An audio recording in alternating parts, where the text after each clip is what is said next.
Good morning students. आज हम लोग स्टार्ट करेंगे धातु और अधातु का लेक्चर 4। लेक्चर 3 में हम लोग डिस्कस किए थे मिश्र धातु के बारे में। अगर आप कुछ धातु के साथ कुछ धातु या कुछ धातु के साथ अधातु अगर आप मिलाते हो तब जो एक नए प्रकार के पदार्थ का निर्माण होगा उसे आपने क्या बोला था? उसे आपने बोला था मिश्र धातु। आज लेक्चर 4 में हम लोग डिस्कस करेंगे कि आपके पास धातु है और आपके पास अधातु है। तो हम लोग क्या सोचे कि अगर मान लेते हैं कि धातु और अधातु, यदि आपके पास धातु और अधातु मिलता है तो क्या बनेगा? यदि आपके पास धातु या फिर अधातु और अधातु मिलता है तो क्या बनेगा? यदि आपके पास धातु प्लस धातु मिलता है तो क्या बनेगा? ऐसा कुछ हमारे पास दो चीज़ है, एक है धातु और एक है अधातु। इसको हम लोग तीन तरीका से मिला सकते हैं। या तो दो धातु को एक साथ मिला दें, या तो दो अधातु को एक साथ मिला दें, या एक धातु एक अधातु। इसी को आप बोल सकते हैं एक अधातु और एक धातु। अगर आपने इस तीन तरीका से मिक्स किया तो क्या होगा? तो सबसे पहली बात आप ये समझिए, अगर आप ऐसा करोगे तो आपको एक यौगिक मिलेगा, एक कंपाउंड मिलेगा। इसीलिए आज हमने एक हेडिंग दिया है इस लेक्चर का, धातु और अधातु के यौगिक। मतलब क्या?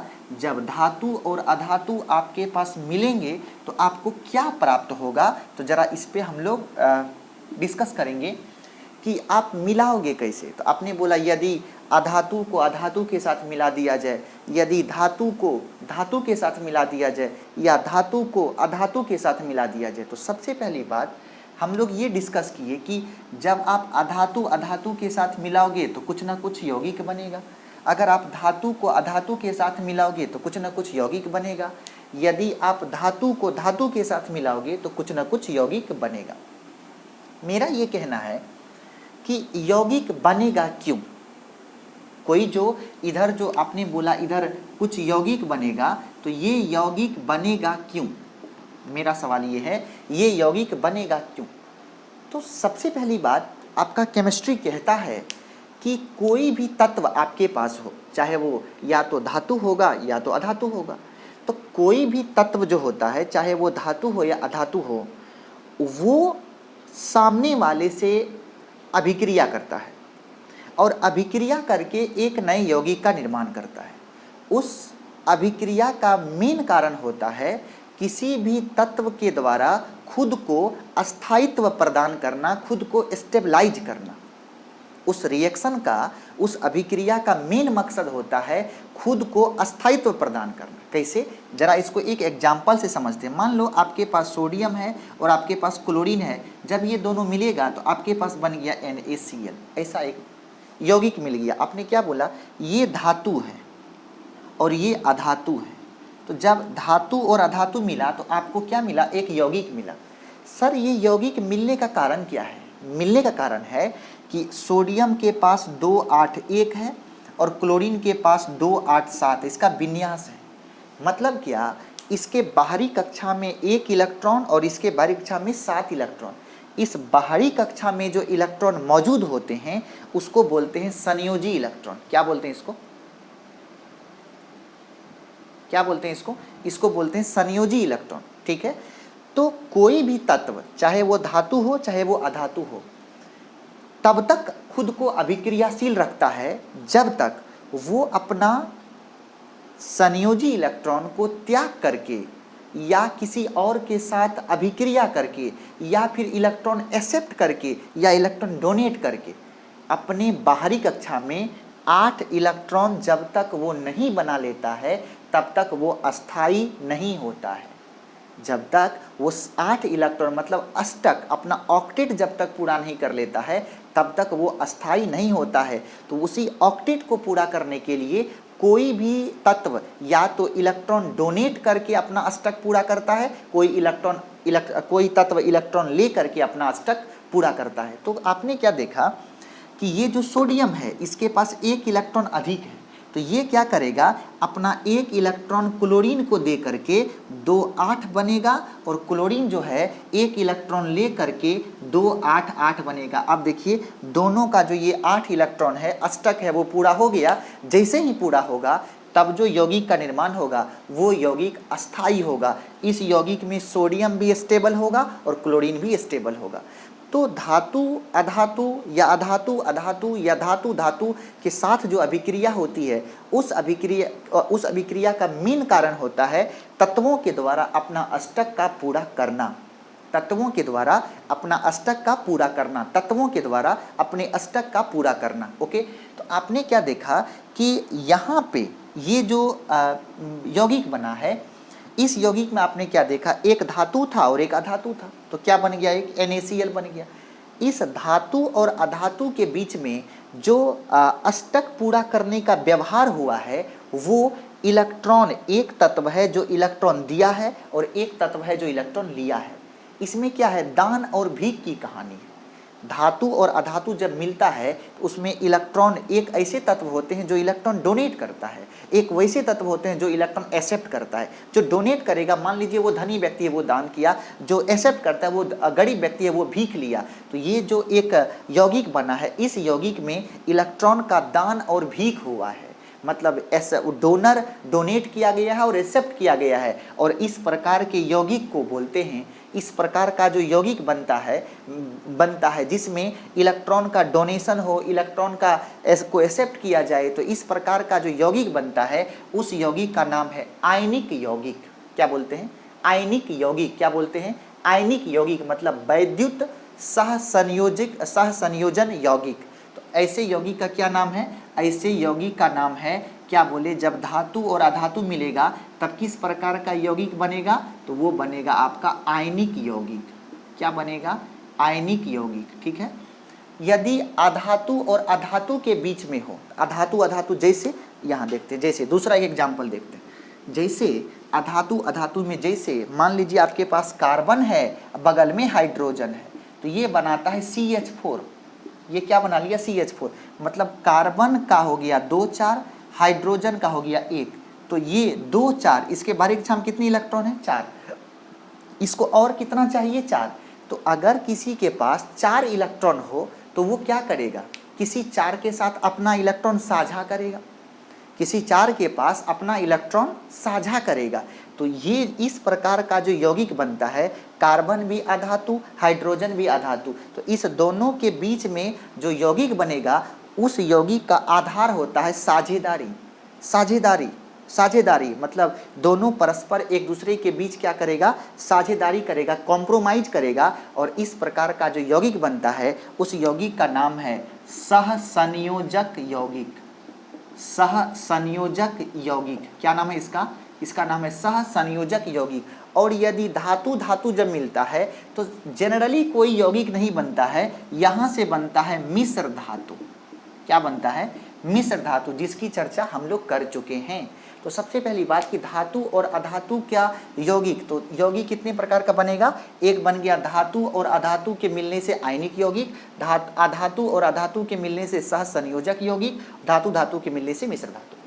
तो हम लोग को ये समझना है कि आयनिक यौगिक कैसे बन रहा था। तो आपने बोला एक इलेक्ट्रॉन है, जो एक तत्व है जो इलेक्ट्रॉन डोनेट करता है, और एक दूसरा तत्व है जो इलेक्ट्रॉन एक्सेप्ट करता है। तो यहाँ पे एक वर्ड आता है, यहाँ पे एक टर्म आता है जिसका नाम है आयन। तो यहाँ पे हम लोग एक दूसरा टर्म को पढ़ेंगे, जिसका नाम है आयन। क्या नाम है, आयन। तो अगला वर्ड हम लोग क्या पढ़ेंगे, आयन।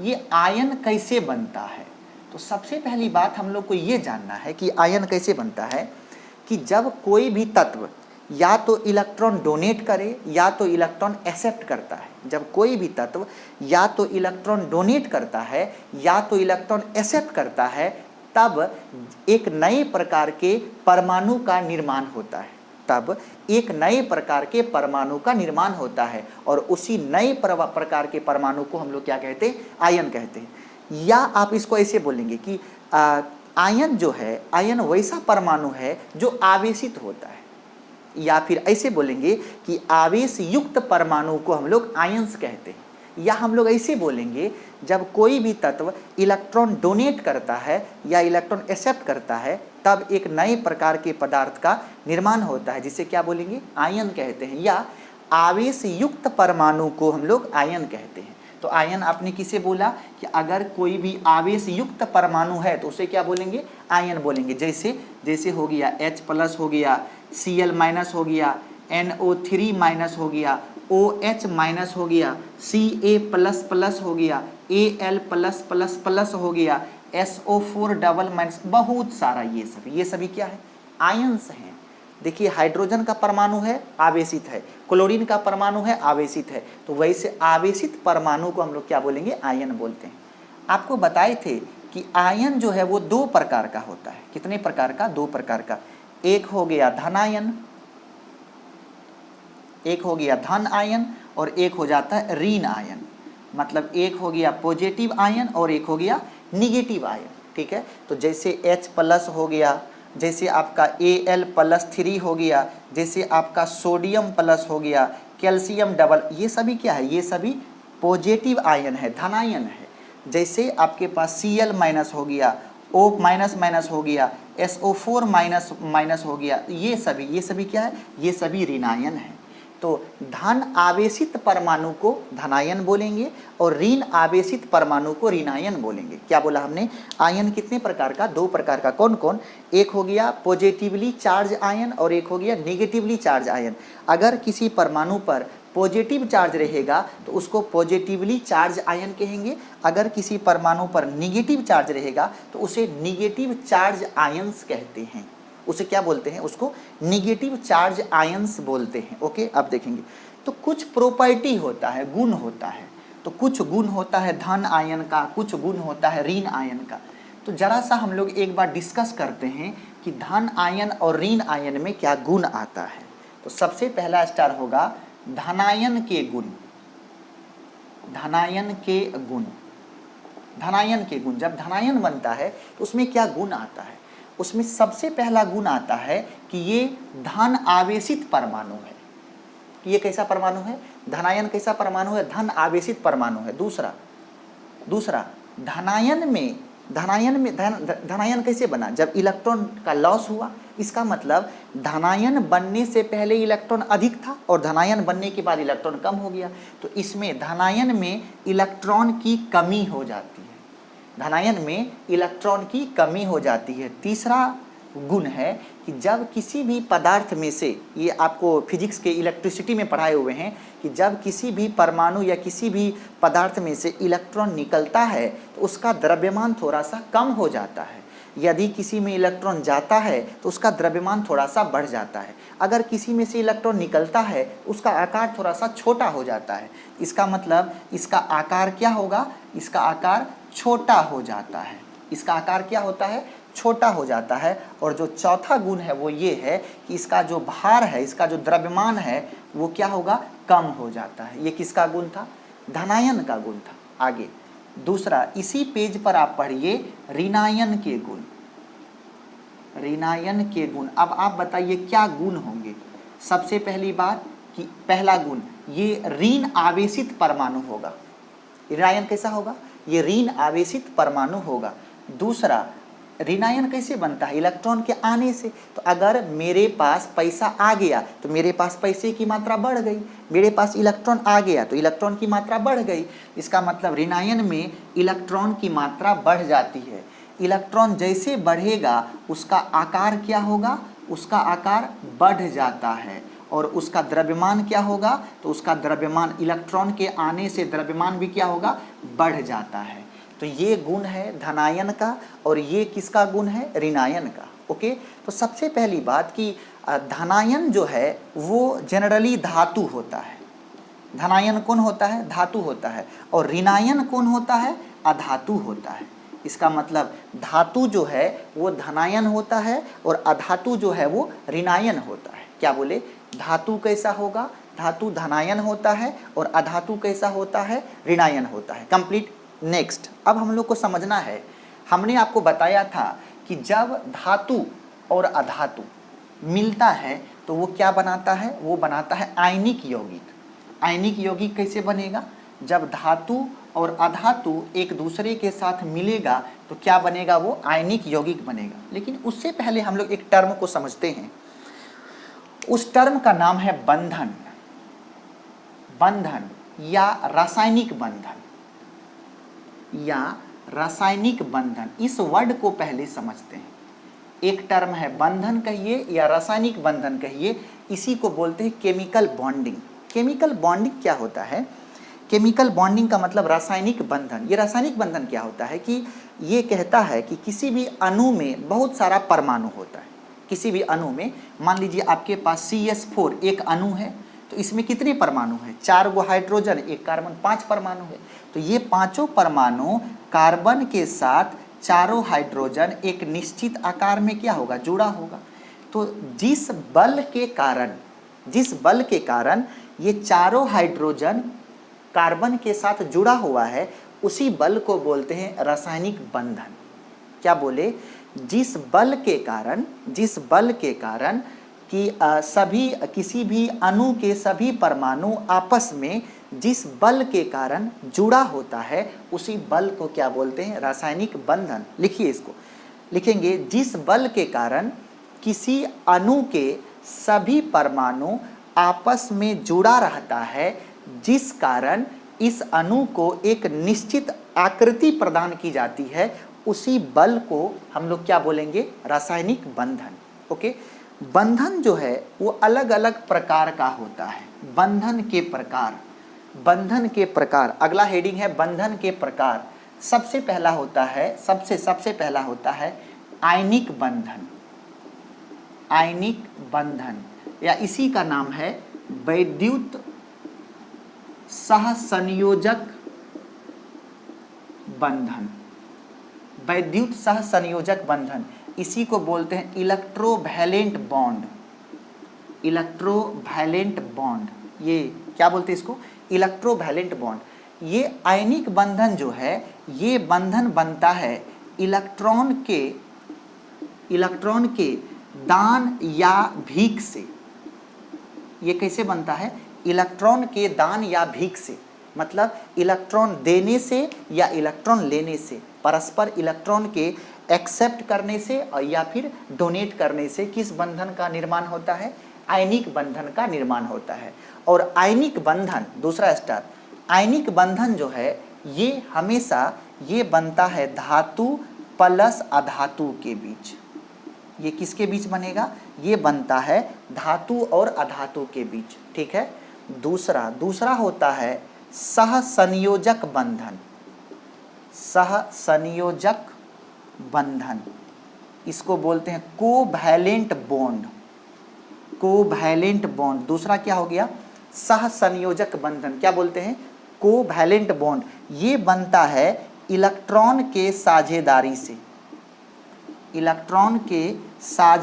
से जिस बंधन का निर्माण होता है उसे क्या बोलते हैं? उसे बोलते हैं कोवैलेंट बॉन्ड। मतलब इलेक्ट्रॉन के साझेदारी के कारण जिस बंधन का निर्माण होता है उसे क्या बोलते हैं? Covalent bond. और एक तीसरा होता है जिसका नाम है ये हो गया आपका सहसंयोजक बंधन, उसका नाम है उपसहसंयोजक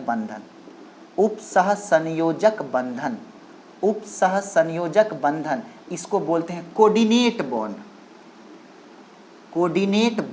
इसका क्या नाम है? Coordinate bond. ये क्या होता है जरा समझते हैं, बहुत इंपॉर्टेंट है। ये कोऑर्डिनेट बॉन्ड क्या होता है? इस बॉन्ड को, सबसे पहली बात, आयनिक बंधन कितने प्रकार का? 3 प्रकार का। कौन कौन? आयनिक बंधन, सहसंयोजक बंधन और तीसरा उपसहसंयोजक बंधन।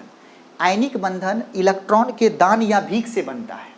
सहसंयोजक बंधन इलेक्ट्रॉन के परस्पर साझेदारी से बनता है। और ये जो आपका उपसहसंयोजक बंधन है, ये कैसे बनता है वो समझो। मान लो हम और आप मिलकर एक कंपनी खोल रहे हैं। हम और आप, मतलब कि यहाँ जरा समझाते हैं, ए और बी मिल करके एक कंपनी खोल रहा है। लेकिन क्या हुआ कि ए के पास पैसा है लेकिन बी के पास पैसा नहीं है। समझिए, आप और हम मिलके, हम ए हैं आप बी हैं, हम दोनों मिल करके एक कंपनी खोलते हैं। आपके पास पैसा है, मेरे पास पैसा नहीं है, ठीक है। लेकिन अगर कंपनी खोलेंगे तो उसमें तो दोनों को पैसा लगाना चाहिए। लेकिन हम दोनों के बीच में दोस्ती होने की वजह से आपने बोला कि देख दोस्त, मेरे पास पैसा नहीं है और तुम्हारे पास पैसा है, एक काम कर, तू ही पूरा पैसा लगा दे, ठीक है, और उस कंपनी का नाम हम दोनों के नाम पे रहेगा, पैसा लेकिन तू लगा। तो हम आपके सामने ये प्रस्ताव रखेंगे, देख दोस्त, पैसा हम लगा देंगे, लेकिन दुनिया वाला क्या सोचेगा कि इस कंपनी में हम दोनों की हिस्सेदारी है, जो इनकम होगा वो तो तू भी लेगा और हम भी लेंगे, तो इनकम हम दोनों लिए, पैसा तो सिर्फ मेरा फंसा हुआ है। तो एक काम कर, कुछ एक ऐसा एक एक एक व्यवस्था कर जिससे ये पता चले कि नहीं, उस कंपनी में सारा पैसा मेरा लगा हुआ है। तो हम दोनों ने बैठ करके एक लाइन बोला। सबसे पहली बात, किसी भी बंधन को हम लोग इस लाइन से दिखाते हैं, ये किसी भी बॉन्ड का साइन देखें ना, जैसे CH4 है तो CH इधर H इधर, ये जो लकीर डालते हैं ये साइन किसका है, बंधन का। इस एक बंधन में, एक बॉन्ड में 2 इलेक्ट्रॉन होता है।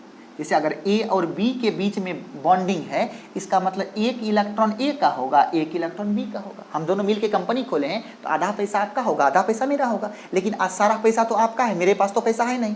तो आपने बोला कि सर एक काम कर, अगर हम दोनों में से कोई एक ही केवल पैसा फंसाया है, जैसे A पैसा फंसाया और B के पास पैसा नहीं है, दोनों मिल गया, तो दुनिया ऐसा देखेगी तो क्या समझेगी कि आधा पैसा A का है और आधा पैसा B का है, लेकिन ऐसा तो नहीं है। तो कोऑर्डिनेट बॉन्ड में दोनों परमाणु इलेक्ट्रॉन डोनेट नहीं करता है, केवल किसी एक का ही इलेक्ट्रॉन बॉन्डिंग में भाग लेता है, किसी एक का ही इलेक्ट्रॉन बॉन्डिंग में भाग लेता है। तो मान लीजिए केवल A का इलेक्ट्रॉन बॉन्डिंग में भाग लिया, तो केवल जो अगर A पैसा देता है तो हम लोग तीर B की तरफ लगा देंगे। इसका मतलब A टोटल पैसा दिया है B को, अगर B टोटल पैसा देगा तो तीर A के तरफ जाएगा, मतलब B टोटल पैसा दिया है A को।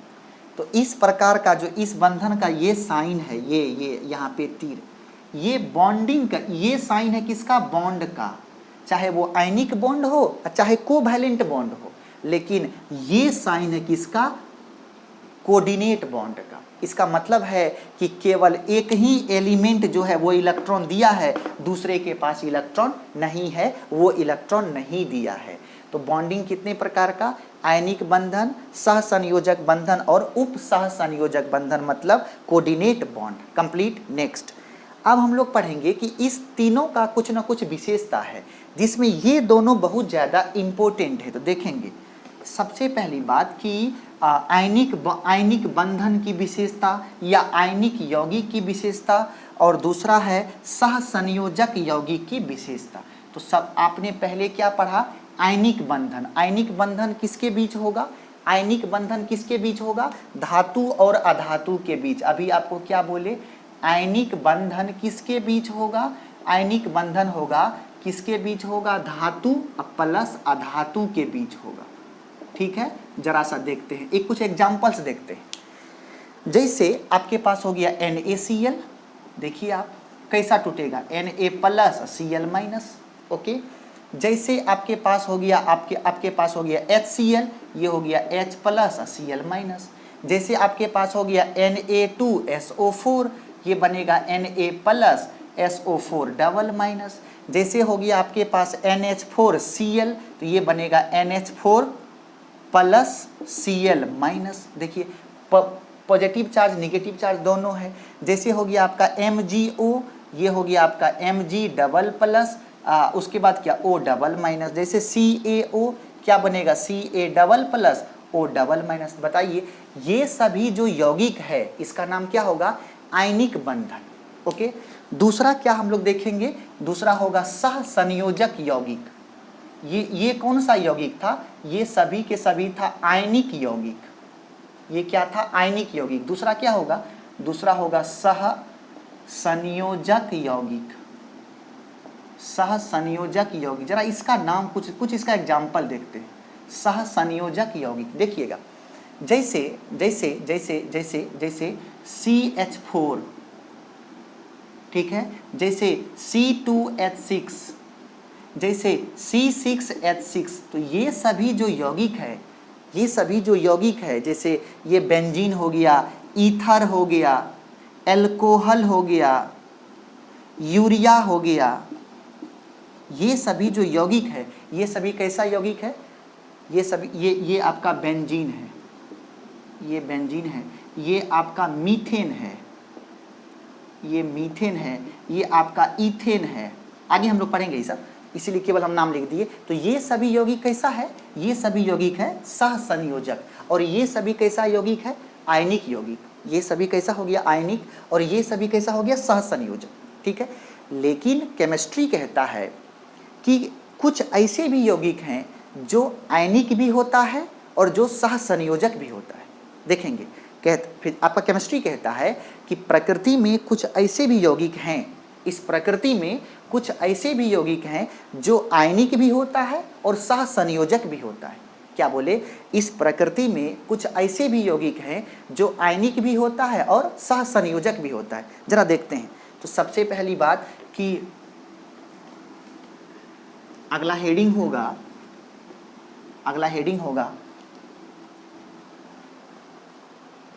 अगला हेडिंग है आयनिक तथा सहसंयोजक यौगिक। मतलब कुछ ऐसे यौगिक होते हैं जो आयनिक भी होता है और सहसंयोजक भी होता है। जैसे सबसे पहला है, इसमें सबसे पहला हो गया NaOH। NaOH ये कैसे टूटेगा, ये टूटेगा Na+OH-। ठीक है, यहाँ पे बन गया आयनिक, और OH- में जो आपका ऑक्सीजन हाइड्रोजन है इसके बीच में होता है सहसंयोजक। सोडियम और हाइड्रोक्साइड, सोडियम में हाइड्रोक्साइड के बीच में आयनिक, और ऑक्सीजन और हाइड्रोजन के बीच में कैसा, सहसंयोजक। दूसरा होता है HCN। ये टूटेगा H+ में, Cn- में। इस दोनों के बीच में कैसा हो गया, आयनिक हो गया। और Cn जो है इसके बीच में होता है सहसंयोजक। तो इसके बीच में क्या हो गया, आयनिक भी हो गया और सहसंयोजक भी हो गया। तीसरा होता है जैसे H2SO4, तीसरा है आपके पास, जैसे तीसरा है आपके पास H2SO4, ये कैसे टूटेगा, H+ और SO4-। इस दोनों के बीच में आयनिक बंधन, कैसे समझे, +- चार्ज है, लेकिन SO4 जो डबल- है इसमें सल्फर और ऑक्सीजन के बीच में सहसंयोजक होता है। इसका मतलब है कुछ ऐसे यौगिक होते हैं जो आयनिक भी होता है और सहसंयोजक भी होता है। कुछ ऐसे यौगिक होते हैं जो आयनिक भी होता है और सहसंयोजक भी होता है। कंप्लीट। अब हम लोग देखेंगे आयनिक यौगिक और सहसंयोजक यौगिक की विशेषता। आयनिक यौगिक और सहसंयोजक यौगिक की विशेषता, अगला हेडिंग हम लोग पढ़ेंगे, आयनिक यौगिक और सहसंयोजक यौगिक की विशेषता। तो पहला पॉइंट है आयनिक यौगिक की विशेषता। आयनिक यौगिक की विशेषता, आज का पहला पॉइंट है आयनिक यौगिक की विशेषता। इसका आयनिक, जैसे कि आपके पास है NaCl, तो ये कैसे टूटेगा, Na+Cl-, ये टूट गया। अब देखिए इसका पहला विशेषता है कि यह आवेश के बीच, दो विपरीत आवेश के बीच बनने वाला यौगिक है। सबसे पहला विशेषता है ये दो विपरीत आवेश के बीच बनने वाला यौगिक है। कंप्लीट। दूसरा विशेषता आपको बताए हैं फिजिक्स में, इलेक्ट्रिसिटी में, कि +- के बीच में आकर्षण का बल होता है। कैसा बल होगा, आकर्षण का। इसका मतलब इस दोनों के बीच में कैसा बल है, आकर्षण का। यदि इस दोनों के बीच में आकर्षण का बल है तो इसको तोड़ने के लिए अधिक ऊर्जा की आवश्यकता होगी। किसको तोड़ने के लिए, इसके बॉन्ड को तोड़ने के लिए। बॉन्ड में जो ऊर्जा होता है उसको बोलते हैं बंधन ऊर्जा। तो इसका दूसरा विशेषता है कि इसका बंधन ऊर्जा अधिक होता है। क्या बोले, बंधन ऊर्जा क्या होगा, अधिक होता है। ठीक। अब देखिए यदि इसका बंधन ऊर्जा अधिक होगा तो इसका गलनांक और क्वथनांक उच्च होता है। इसका गलनांक और क्वथनांक जो है, इसका गलनांक और क्वथनांक जो है वो क्या होगा, तो वो उच्च होता है। चौथा विशेषता है ये आकर्षण बल अधिक, तो हम लोग क्या पढ़े थे कि यदि परमाणु के बीच में आकर्षण बल अधिक हो तो वो ठोस अवस्था में होता है। इसी कारण से ये जो आपको आयनिक यौगिक है ये अधिकांश आपको ठोस अवस्था में मिलेगा, अधिकांश, हमेशा नहीं, अधिकांश। और पांचवा ये है, ये जो आपका आयनिक यौगिक है ये केवल वैसे सॉल्यूशन में घुलनशील होता है जो पोलर हो। इसका मतलब ये केवल पोलर सॉल्यूशन, मतलब ध्रुवीय विलयन, ये केवल पोलर सॉल्यूशन में घुलनशील होता है, ये केवल पोलर सॉल्यूशन में घुलनशील होता है। ये किसका विशेषता है? ये पांचों विशेषता है आयनिक यौगिक का। सबसे पहला, ये दो विपरीत आवेश के बीच बनने वाला यौगिक है, इसका बंधन ऊर्जा अधिक होता है, इसका गलनांक और क्वथनांक उच्च होता है, यह ठोस अवस्था में होता है, यह केवल पोलर सॉल्यूशन में ही घुलनशील होता है। यह किसका विशेषता था? यह विशेषता था आपका आयनिक यौगिक का। दूसरा किसको पढ़ेंगे? ये सहसंयोजक यौगिक। अब आप हेडिंग देंगे सहसंयोजक यौगिक की विशेषता, सहसंयोजक यौगिक की विशेषता। अगला हेडिंग है आपका सहसंयोजक यौगिक की विशेषता। सहसंयोजक यौगिक का मतलब, सहसंयोजक यौगिक का मतलब, सहसंयोजक यौगिक का मतलब जैसे CH4 ये कैसे बना था? ये बना था CH, चारों H ऐसे लग गया। तो ये सबसे पहली बात कि सहसंयोजक यौगिक इलेक्ट्रॉन के परस्पर साझेदारी से बनता है। सहसंयोजक यौगिक इलेक्ट्रॉन के परस्पर साझेदारी से बनता है। सहसंयोजक यौगिक इलेक्ट्रॉन के परस्पर मतलब कि आप हमको इलेक्ट्रॉन दिए, हम आपको दिए, ये साझा करके जो यौगिक बनेगा उसी का नाम है क्या? सहसंयोजक यौगिक। दूसरा, इसका जो बॉन्ड होता है, ये बॉन्ड ये कमजोर होता है। कमजोर होता है मतलब इसकी ऊर्जा कम होती है। दूसरा स्टार है, इसकी बंधन ऊर्जा कम होती है। सहसंयोजक यौगिक का दूसरा विशेषता है कि इसकी बंधन ऊर्जा कम होती है। तीसरा, इसी वजह से इसका गलनांक और क्वथनांक निम्न होता है। ये इलेक्ट्रॉन के साझेदारी से बनेगा, बंधन ऊर्जा कम होगा, इसका गलनांक और क्वथनांक उच्च होगा। यह जनरली द्रव और गैस के रूप में पाया जाता है, द्रव और गैस के रूप में पाया जाता है। कौन? ये द्रव और गैस के रूप में पाया जाता है। और पांचवा है, ये non polar solution, non polar solution मतलब अध्रुवीय विलयन में घुलनशील होता है। ये अध्रुवीय विलयन में घुलनशील होता है, ये अध्रुवीय विलयन में घुलनशील होता है। क्या बोले? ये किस में घुलनशील होता है? तो ये अध्रुवीय यौगिक में घुलनशील होता है। कौन कौन कौन? सहसंयोजक यौगिक। तो हम लोग ये पढ़े कि सहसंयोजक यौगिक जो होता है उसमें ये सभी विशेषताएं पाई जाती हैं। ठीक है। नेक्स्ट हम लोग को एक अगला स्टार समझना है। वो अगला स्टार है कि सहसंयोजक बंधन के प्रकार। आपको बताए थे बंधन 3 प्रकार का, एक था आयनिक बंधन, एक था सहसंयोजक बंधन, एक था उपसहसंयोजक बंधन। तो उपसहसंयोजक जो है वो भी सहसंयोजक का एक प्रकार है। तो अगला है सहसंयोजक यौगिक, सहसंयोजक यौगिक नहीं, बंधन के प्रकार मतलब टाइप्स ऑफ कोवैलेंट बॉन्ड। ये है types of covalent bond, types of covalent bond. ये जो कोवैलेंट बॉन्ड है ये 3 प्रकार का होता है। सबसे पहला होता है सिंगल बॉन्ड, जिसको बोलते हैं एकल बंधन। क्या बोलते हैं इसको? Single bond. दूसरा होता है डबल बॉन्ड, दूसरा कौन हो गया? Double bond. और तीसरा होता है ट्रिपल बॉन्ड। तीसरा कौन हो गया? Triple bond. तो सहसंयोजक यौगिक कितने प्रकार का? 3 प्रकार का, एक सिंगल बॉन्ड, दूसरा डबल बॉन्ड, तीसरा ट्रिपल बॉन्ड। सिंगल बॉन्ड को इस तरीके से डिनोट करते हैं, डबल बॉन्ड को इस तरीके से, और ट्रिपल बॉन्ड को इस तरीके से। ठीक है। हमने क्या सिखाया था? एक बॉन्ड में कितने इलेक्ट्रॉन? 2 इलेक्ट्रॉन। तो इसमें कितने इलेक्ट्रॉन भाग लेंगे? 2 इलेक्ट्रॉन।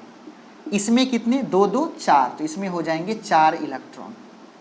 और इसमें कितने होंगे? 2 2 4 2 6, इसमें कितने होंगे? 6 इलेक्ट्रॉन।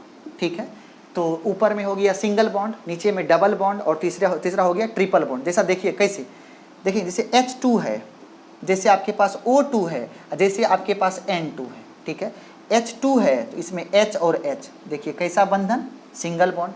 ऑक्सीजन है तो इसमें इस प्रकार का कैसा बॉन्ड हो गया, डबल बॉन्ड। N2 है, ये इस प्रकार का होता है, बताइए कैसा बॉन्ड हो गया, ट्रिपल बॉन्ड। तो सह संयोजक यौगिक कितने प्रकार का, 3 प्रकार का। कौन कौन, सिंगल बॉन्ड, डबल बॉन्ड और triple bond. Single bond, double bond और ट्रिपल बॉन्ड कौन कौन हो गया, सिंगल बॉन्ड, डबल बॉन्ड और ट्रिपल बॉन्ड। अब एक चीज़ आप जरा सा देखिएगा, यहाँ जो सिंगल बॉन्ड है इसको बोलते हैं सिग्मा बॉन्ड। सिंगल बॉन्ड को क्या बोलते हैं, सिग्मा बॉन्ड। सिंगल बॉन्ड को क्या बोलेंगे, सिग्मा बॉन्ड। और ये बहुत मजबूत होता है। सिंगल बॉन्ड को क्या बोलेंगे, सिग्मा बॉन्ड, मतलब ये सिग्मा बॉन्ड है। दूसरा डबल बॉन्ड है। डबल बॉन्ड में एक होता है सिग्मा, एक होता है सिग्मा और एक होता है पाई बॉन्ड। एक होता है सिग्मा बॉन्ड और एक होता है पाई बॉन्ड। तो डबल बॉन्ड में आधा सिग्मा मतलब 50% सिग्मा और 50% पाई। डबल बॉन्ड में 50% सिग्मा और 50% पाई। और ये जो आपका ट्रिपल बॉन्ड है इसमें बीच वाला सिग्मा और ऊपर और नीचे ये दोनों हो गया पाई बॉन्ड। क्या बोले, ऊपर वाला भी पाई और नीचे वाला भी पाई।